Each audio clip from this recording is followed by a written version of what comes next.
আজকের মামলা প্রবাসী মতি মিয়া ও ময়না বিবির কথাবার্তা ঝামেলা। এই যে আমার হরির পুতেরা শুরু করে দে তোকে মাগনি কামলা। প্রথমেই দুঃসংবাদ জানাই মাননীয় আতাফল আমার মক্কেল মতি মিয়া 6 লাখ টাকা দালালে দিয়া সমুদ্র পথে সৌদি গিয়া মরুভূমির তত্তার বালু মধ্যে দেয় কামলা, মাসের পর মাস টাকা ভাড়ায়। এর পরেও এই বেটির জুইত লাগে না, দৌড় ডামাই রে এই বেটার নামে থানার যে কইরে দিছে মামলা। জজ সাহেব পয়েন্টিস থালিবাড়ি এই ময়না বিবি আসলে একটা শয়তান বেড়ি। অবজেকশন মরল বাসের খাসা। আমার প্রতিপক্ষ উকিল যেগুলো কইতাছে এগুলো সবাই কিন্তু মিছা। আমার মক্কেল ময়না এই বেড়ে ভাত কাপড় কিছুই পায় না। এই মতি মিয়া 12 বছর ধরে বিদেশ গেছে, এই বেড়ির কোনো খরচপাতি দেয় না। আচ্ছা জজ সাহেব এরপরেও বেড়ি কিছু চায় না। এই মতি মিয়ারে বাড়ি তাইবার কইলে দেহাই কত তাল বাহানা। বেড়িরও তো আছে মনের কিছু আশা। ওহিল দিয়া এই মতি মিয়া টাকা কামাই করে সৌদি কিনে আসছে অত বড় এক বাসা। অবজেকশন শালা সম্বন্ধী ভাইরা এই বেটির বাণিজ্য দিছে লাইরা।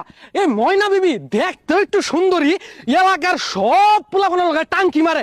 বেড়ি আসলে একটা 12 বাতারি। মিছা কথা কইয়া এই মতি মিয়া টাইমটা আনে টিহা সন্ধ্যাটা লাগবে না লাগবে নাইট ক্লাব পোলাপনের লগে করবার জায়গা দেহা নাইট ক্লাবতে আয়া এই বেড়ি শ্যাম্পু দিয়া করে শাওয়ার। দশাব তাইলাইন নে বুঝুন এই বেড়ির কত পাওয়ার। অবজেকশন দানের গুড়া তুষ। এই মতি মিয়া যে সৌদির হাবিবি না ঘুরে ওইটা হয় না দুষ। আমার প্রতিপক্ষ উকিলে কথা হইন না বোঝা যায় এইবারে অন্তে খাইছে কয়েক লক্ষ টাকা ঘুষ। আমার মক্কেল ময়না এই বেড়ি কিন্তু নাইট ক্লাবে যায় না। বেড়ি একটা নিরীহ মানুষ। এই মতি মিয়া বেড়ির নামে হুদাই দেয় উল্টা পাল্টা দোষ। জজ সাহেব বই কিনবার কইছি লিপস্টিক চুরি, আমার হয়ে যেতেছে মেলা দেরি।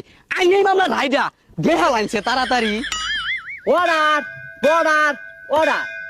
12 বছর ধরে প্রবাসে গেছে মতি, দেশ বেরিয়ে লাথে নাই কোনো গতি। আচ্ছা বেরিয়ে লইয়া যদি ওই তখন সমস্যা, এই বেরিয়ে আমার তুমি বিয়া দে দে, আমি কোনো বেরির ভাত খাবারের ব্যবস্থা। ওই চালা বাইর জায়গা পেস্ট মরিচ দিয়া পান্তা ভাত খাগা।